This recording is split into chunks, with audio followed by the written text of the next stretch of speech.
Hi, good afternoon.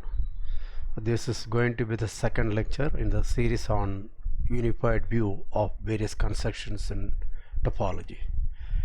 In the first lecture, that is what we looked at was F is a map from a set X to another set Y, but Y has a topology.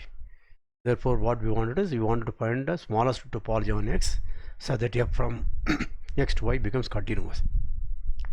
As a special case, we looked at the inclusion map J from a subset A of a topological space X, and we got a topology on A. That topology we understood is nothing other than subspace topology.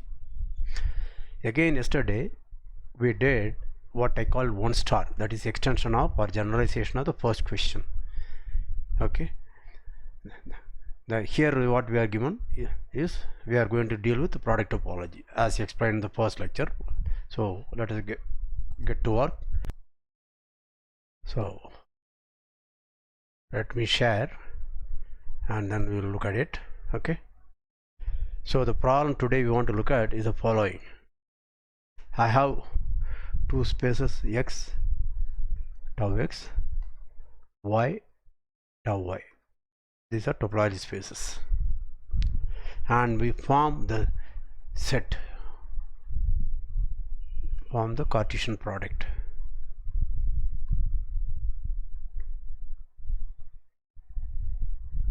X cross Y.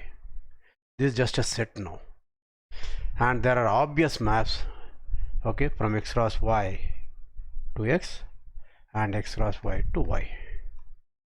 What are the maps? They are the so-called projection maps, pi X and pi Y. And all of you know, but let's quickly recall what is pi X of an ordered pair XY. It is X, and similarly pi Y of ordered pair XY is Y. Okay, these are called projections on the first and second coordinates. So what are we looking for? We are looking for what kind of topology? The smallest topology on the set X cross Y, so that call it tau, so that pi X from X cross Y tau to X cross tau X, and the map pi Y X cross Y tau to Y tau Y are continuous. So what are the keywords here? We are looking for the smallest topology, tau. Okay, and existence etc are obvious, because if I give the discrete topology in X cross Y, okay, then the pi X and pi Y are continuous, obviously. Therefore, if T, capital T, is this collection of all topologies on X cross Y, which makes these pi X and pi Y continuous, then this collection is non-empty. The intersection of all such topologies in this collection will be the smallest topology. So if you had learned all these things earlier in this, okay, in my earlier video on what is it, smallest topology containing a subset, and yesterday's lecture, the last lecture, you will know all these things. I explained this, so I don't want to waste my time. So now suppose tau, what kind of elements you should contain? Okay, remember, if U is an open set in tau X, and with respect to tau pi X is continuous, we know that pi X inverse of U must be in tau. Similarly, pi Y inverse of V must be in tau. This is true for every U here and every V open in tau Y, right? Therefore, what do I know is tau must contain all such elements. Pi X inverse of U as U varies in tau X, union contains pi Y inverse of V as V varies over tau Y. Okay, notice that if it is only one of them, we know this collection will already be a topology. This collection will also be a topology, but the union may not be a topology. So what we are looking for is, we are looking for the smallest topology which will contain these two things. Okay, these two classes. Do you understand this? So pause review. So tau is the smallest topology containing this and this. Are you sure you understand those? Because many times people want to agree with me, but they should begin to think. Why it's the smallest topology? Because the tau must contain all such elements. You understand? So if tau contains is the smallest topology which contains, then tau will be, with respect to tau, pi will be continuous, because pi x inverse of u is already in tau, pi y inverse of v is already in tau, right? Therefore that means pi x and pi y are continuous with respect to tau. Okay, and it's the smallest topology which contains these things. You follow that? Please pause, review and proceed.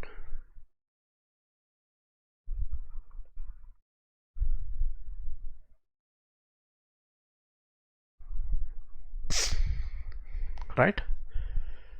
Okay, now let's quickly recall something. Suppose X is just a set, A is a collection of subsets, then we define the tau A. How did we define tau A? The smallest topology which contains A. Yesterday I explained in the last lecture. Let me again recall. U is a subset, so that for every x in U there exists a finite collection. Okay, A1, A2, An. Okay, this collection and the number will depend upon x. So, okay, in script A, so that x belong to A1 intersection A2 dot dot dot intersection An, that is contained in U. Okay, quickly recall. So now that I know tau is the smallest topology which contained, therefore I should take finite collection of elements from here, from this set and from this set. Okay, call it A1 to AM, B1 to Bn here, then I should look for such things. Do you understand that? Therefore my tau is going to be, okay, set of all U, a subset of x cross y. Maybe I should write W x cross y, so that for all x comma y in W there exists a collection A1 A2 AM in, let me call it script A, and let me call it script B. Please do not think B is a pair of bases. Okay, we are not saying that. Okay, it's just a collection.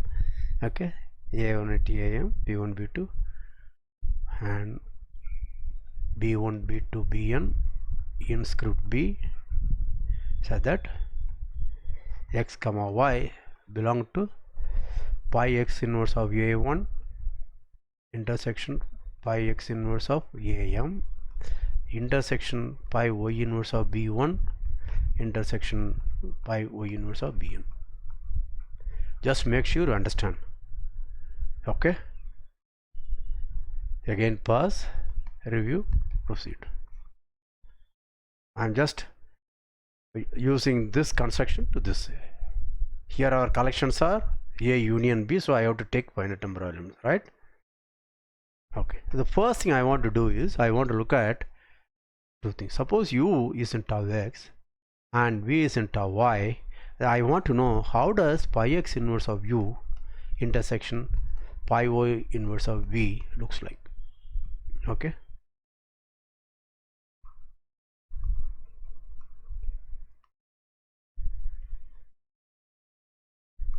or what does look like. Okay, but even before that I would like to look at what is pi x inverse of U. Okay, remember pi x inverse of U is a subset of x cross y, right? Therefore I want to know, given an element x comma y in x cross y, I want to know when xy, the ordered pair, belong to pi x inverse of U.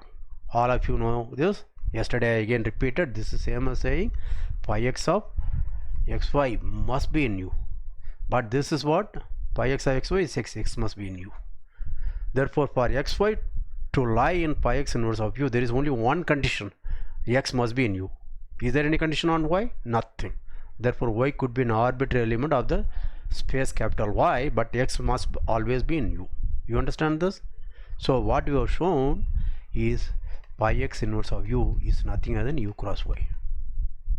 Okay, again a PRP. I am just going very slow because many students have problem with this kind of thing.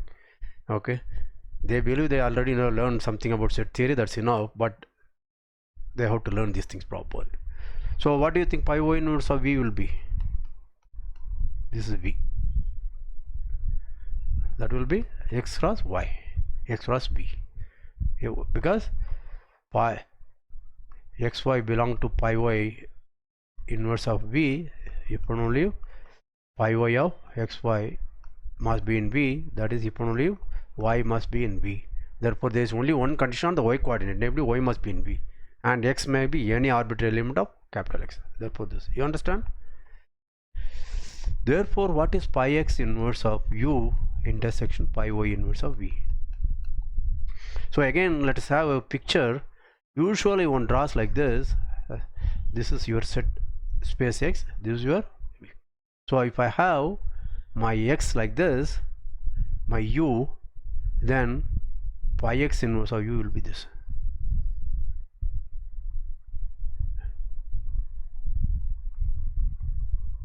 This is pi x inverse of U.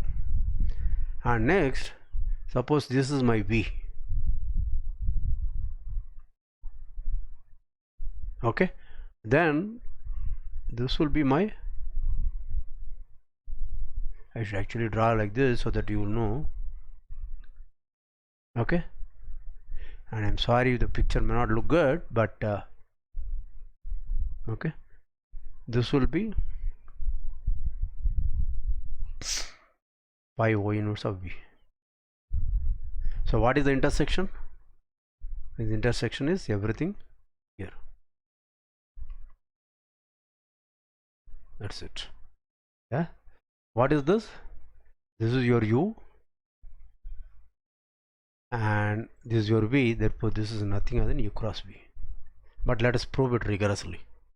Okay, so what do I want? I want x comma y should lie in pi x inverse of U intersection pi y inverse of V. From this description I already will get it, but just to make sure that you become comfortable with inverse images, let me go through slowly. This happens if and only if pi x of xy belong to U and but this means x must be in U and y must be in V, and this means the ordered by xy is in U cross V. Okay, you follow that? Yeah, okay. So let us go back. What have we achieved? Let us again review. It is always good to review. Don't go line by line so that you understand you finished, but you should see the entire picture. So what we had was, we had A, which was pi x inverse of U as U in tau of x, and B, which was pi y inverse of V, V is in tau of y. Okay, my tau must be the smallest topology which contains A and B. Okay, then we have a description of tau. In description of tau, let's go back if you want. This is set of all U, subset of W, x cross y, this is W.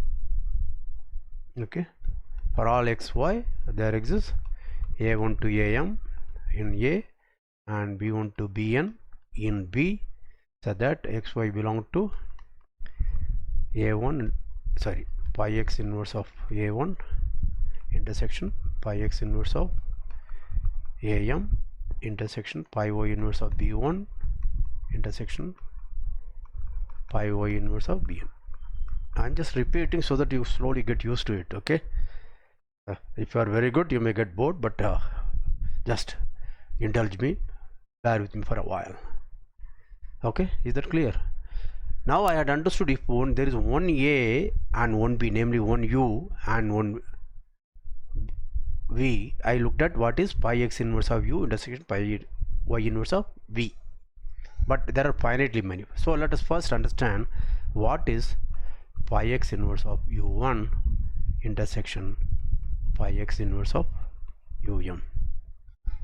Okay, so in order per xy belong to this, if and only if you know, exactly as I argued, pi x of xy must be in u1, pi x of xy must be in um, etc. Therefore, if and only if x belong to u1 intersection um and y is any arbitrary thing. Therefore, this is if and only if u1 intersection um cross y. Okay. Therefore, can you just say what should this be? Pi x inverse of u1 intersection pi x inverse of um intersection pi y inverse of v1 intersection pi y inverse of vn. This is nothing other than u1 intersection um cross with Cartesian product of v1 vn, exactly as we did in the earlier case. Okay, please check, pause, review, proceed. You understood? Therefore, what have we found? The tau can be simply described as w is a subset of x cross y, so that okay, for every x comma y in w there exists u in tau x and v in tau y, so that x y belong to pi x inverse of u intersection pi y inverse of v. Because what we found out is this is nothing other than this fellow. Okay, this is nothing other than pi x inverse of u1 intersection um, and this, okay, and this object is nothing other than pi y inverse of v1 intersection vn, and this is your u which is in tau x, this is your v which is in tau y.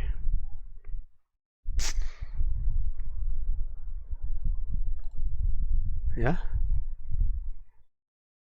right. But you know what is pi x inverse of this fellow? This is same as saying xy belong to u cross v, and sorry, this I should have finished, that is contained in w. This is contained in w. Therefore, I have an explicit expression for the topology.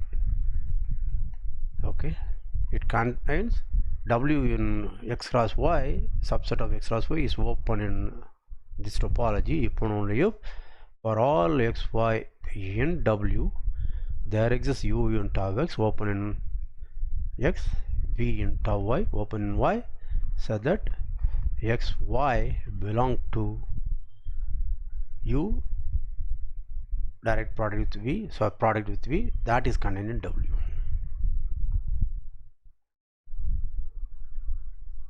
So we have very explicit discussion of the product topology, and if you know, have learned some jargon like basis etc., what it shows is this collection u cross v as u varies on tau x and v varies on tau y.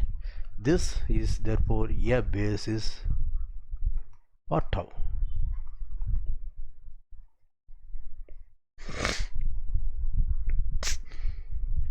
Yeah, so this topology is called the product topology.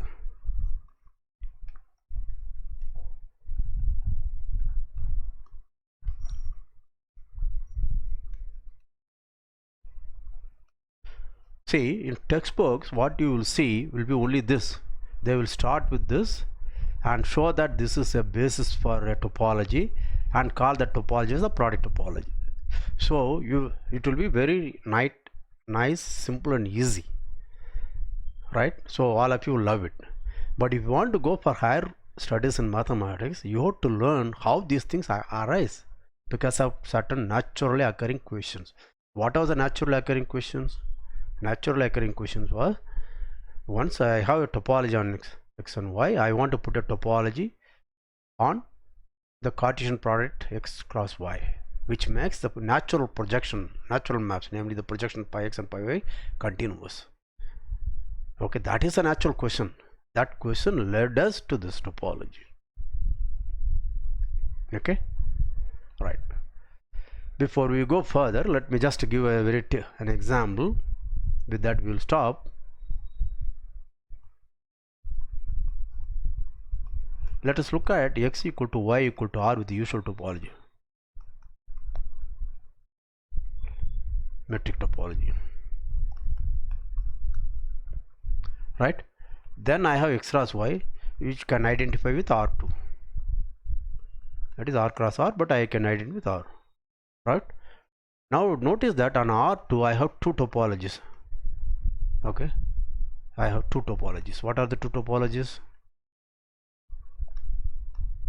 One is the usual topology, usual metric topology, coming from Euclidean metric.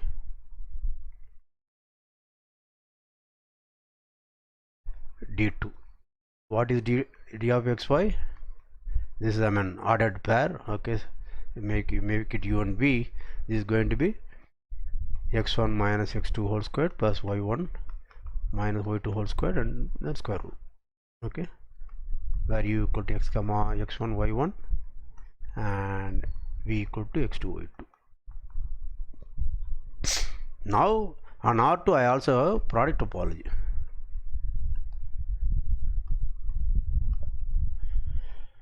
Right, so let us call this as tau d, and this is tau capital P for product. Okay, what is a natural question you can ask? These are the kind of things which are usually never done in books and courses. Okay, but intuitively you will be using either I can use a standard topology or I can use a product topology, anything you will use. But at some point of time in our life we should know whether they are the same, whether we have rigorous proof for that.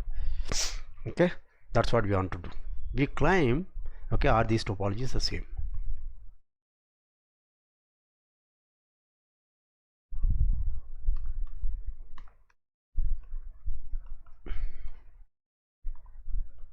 Yeah, answer is yes. Remember, what is the basis for the product topology?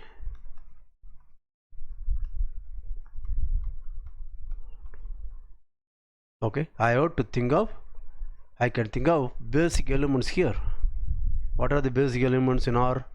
Basic elements are R of the form AB, and therefore another R, it will be CD. Therefore I may take U and B. Okay, this is one R, this is another R. Therefore on R2 with the product topology of P, okay, I can take this as a basis element, namely AB cross CD. Okay, but that looks like this. This is your AB, this is your CD. Therefore AB cross CD will be these open rectangles.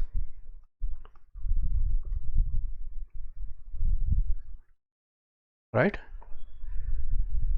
To be very precise, according to me, I have to take care of any open set U in R and any open set V in R, but I am taking only the basic open sets.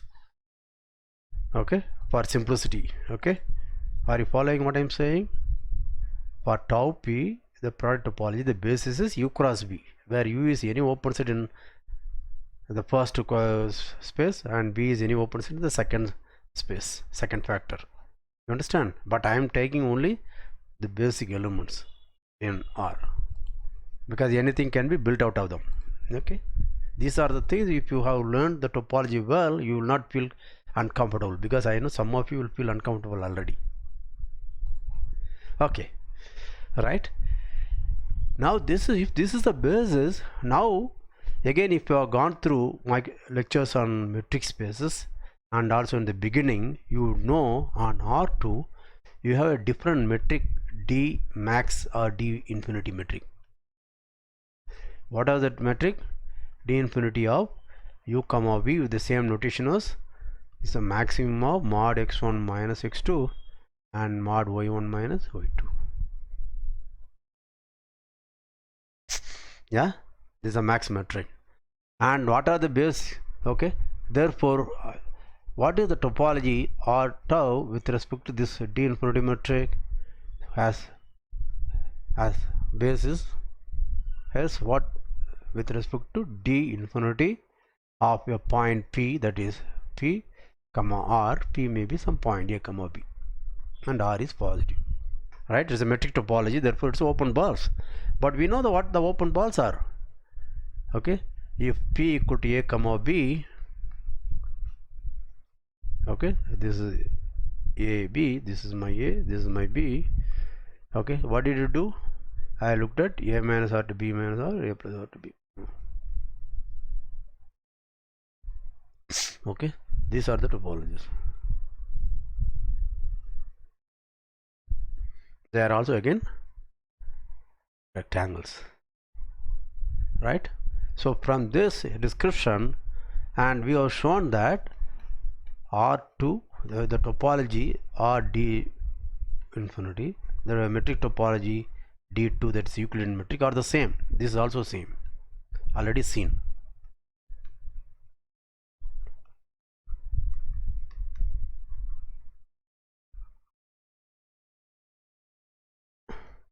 Okay, you understood? But this is the standard topology. Okay, but we saw this is nothing other than product topology. Essentially it's a product topology. Not essentially, it's the same, because product topology has a basis as rectangles. This has all these squares, right? Do you follow that? Yeah. So why are they are the same?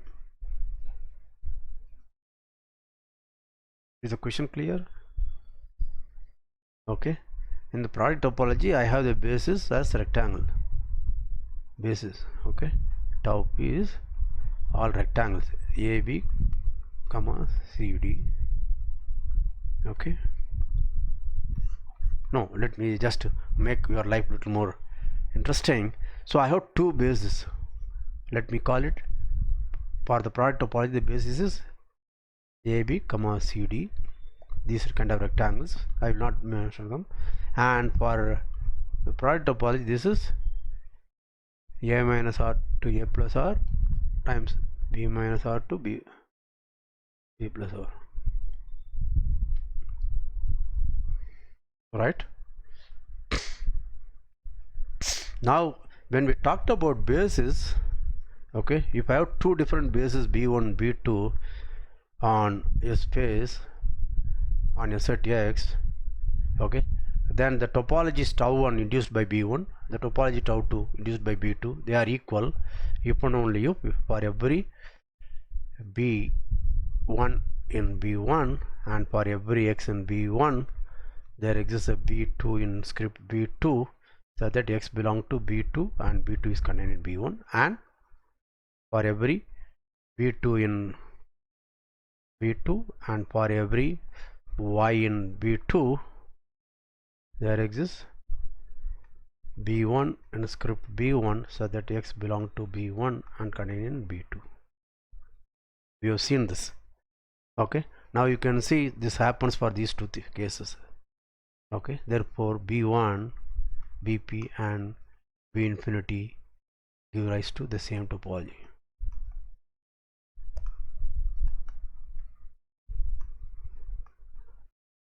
Okay, but this is the product topology and this is the metric topology with respect to the infinity metric, but we already know this metric topology is same as this metric topology, therefore we have proved these two are equal. Later in the course we will see a nicer way of doing that. Okay, maybe I will show that now. Okay, suppose I have a function f from a space Z, okay, tau Z to x cross y with product topology.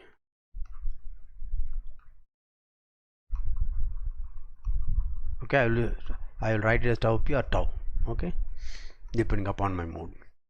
Now f of z has to be an element x cross y, therefore f of z must be some element x comma y in x cross y.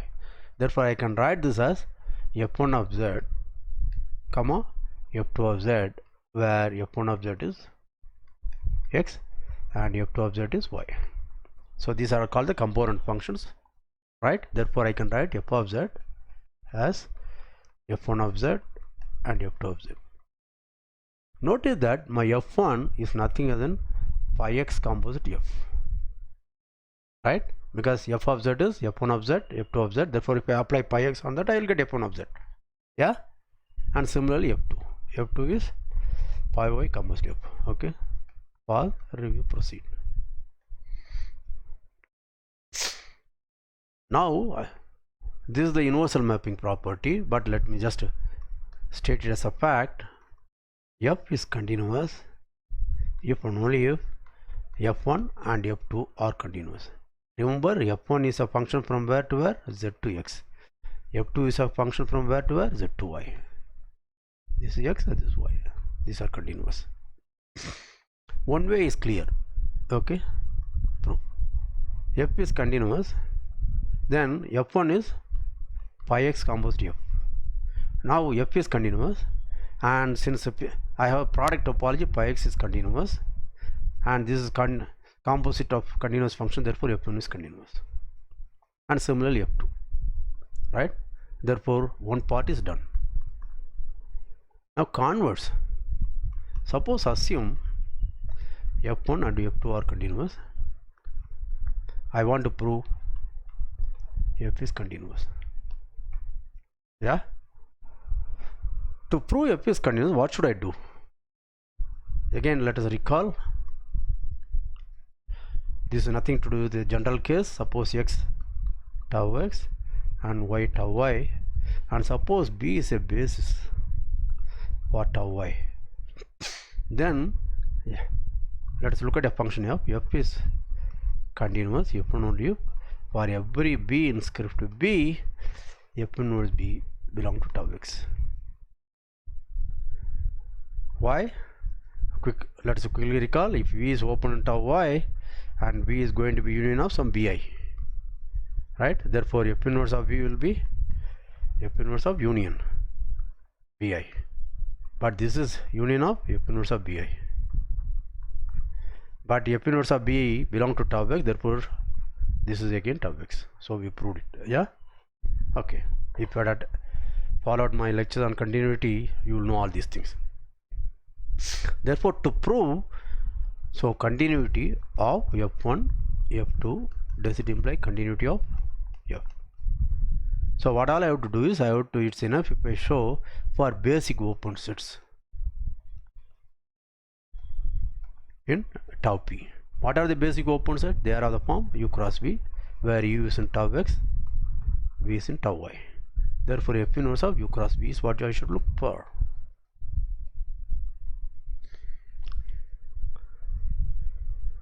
Yeah, do you understand this? Right. Now let's go slow. So where, suppose z belong to this is a subset of z, right? If z belong to that, if and only if, what happens? Fz should belong to u cross v, right? Please pay attention. These are the things many of the students, from my experience, I have seen many of the students have problem with this because inverse images is not understood well. Okay, is this clear? But what is fz? Fz is f1 of z, f2 of z, that belong to u cross v, right? But what is f1 of z? It is pi 1 composite f. Okay, keep it f1 of z, f0. Okay, that means this is if and only if f1 of z is in u and f2 of z is in b. Is that clear? But this is if and only if z belong to f1 inverse of v and z belong to f2 inverse of v. Again, the definition of inverse image, right? But what does that mean? Now since f1 and f2 are continuous, I know this is an open set and this is an open set, right? Therefore z if only if f1 inverse of v intersection f2 inverse of v, this is an open set in z. Yeah, so what do you think I have shown? I have shown that f inverse of u cross v is nothing other than f1 inverse of u and f intersection f2 inverse of v. right? I wanted to see I want to understand this subset, so I took an element, arbitrary element z in F inverse of u cross v. Then I proved z belong to F1 inverse of u and F2 inverse of v. Do you understand that? Z belong to that set, F1 only z belong to this set. That means this set is nothing other than this set. Again I am giving PRP, too many PRPs, because of the difficulty of many students with inverse images. Now what do I know? F1 is continuous, therefore this is an open set in Z, and this is also an open set in Z. Therefore intersection of this is an open set in Z, therefore this is an open set in Z, right? Therefore inverse image of every basic open set is open in Z. That means F is continuous.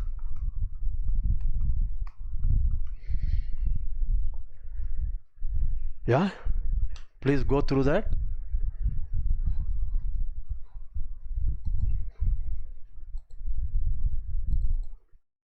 Yeah, please go through that and at least revise once more very carefully. At every PRP, stop it. Most often the problem is not topology, it's set theory, functions, inverse images, etc. Okay, I have taken pains to explain. Please go through it. I hope you enjoyed the lecture. We will meet again. Take care, stay safe.